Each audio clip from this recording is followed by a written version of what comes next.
Train চলছে তার আপন গতিতে আর আমি অধীর আগ্রহে অপেক্ষা করছি কখন আমি বাসায় গিয়ে পৌঁছাবো। মানে আমার নিজের একান্ত নিরে গিয়ে পৌঁছাবো। আর এবার যে ট্রেনে করে আমরা চট্টগ্রাম থেকে ঢাকায় এসেছি, ট্রেনের নাম হচ্ছে সুবর্ণ এক্সপ্রেস এবং ট্রেনটা অসাধারণ ছিল। অন্যান্য সব ট্রেনের সিটের তুলনায় এই ট্রেনের সিটটা খুব ভালো লেগেছে আমার এবং খুবই মজা করতে করতে আমরা এসেছি। তো বাইরের লোকেশনটা দেখাই জাস্ট ওয়াও ছিল, খুবই সুন্দর ছিল। তো কিছুক্ষণ পরে আমাদের খুব ক্ষুধাও পেয়ে গেছে আর তখনই দেখলাম খাবার এসে হাজির, কিন্তু প্রচুর প্রাইস ছিল। 190 টাকা করে ছিল এই বক্সটার দাম। এটার মধ্যে ছিল জেলি দিয়ে পাউটি ছিল, একটা কাটলেট ছিল, একটা চিকেন ছিল। তবে মজাই লেগেছে। সবচেয়ে মজা লেগেছে এই ট্রেনের কফিটা, অসাধারণ মজা ছিল। আর এদিকে আদিয়া তো ঘুমিয়ে একদম কুতুকুতু, তার খবরই নেই যে আমরা এত মজার মজার কফি খাচ্ছি। বাইরে অলরেডি সন্ধ্যা হয়ে গেছে, মাগরিবের আজানও দিচ্ছে। ভালোই লাগছে আসলে, এরকম ভাবে লং ডিস্টেন্সে যখন বাবা মার বাসা থাকে তখন ভালোই লাগে।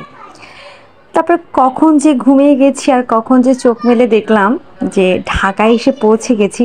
এখন আমরা টঙ্গীর দিকে আছি এবং অদ্ভুত একটা আনন্দ কাজ করছিল, ঈদের আনন্দের মতো, যে আব্বু আম্মুকে দেখবো, বাসায় যাব আমার একদম চিরচেনা জায়গাতে।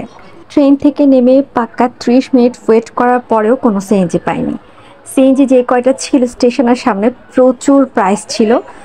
অবশেষে একটা সিএনজি পেয়েছি, দামও মোটামুটি রিজনেবলের মধ্যে ছিল। তারপরে চলে আসছি আমার আপন নিরে। সিএনজি দিয়ে যেতে যেতেই সামনে বনফুলের এই মিষ্টির দোকানটা পড়েছে। আর এখান থেকে মিষ্টি না কিনলেই তো নয়, কারণ অনেক দিন পর বাসায় যাচ্ছি। আর এখানে মামুনির একটা খুব পছন্দের একটা মিষ্টি পাওয়া যায়, ছানার মিষ্টি, যেটা আমার মামুনি খুবই পছন্দ করে।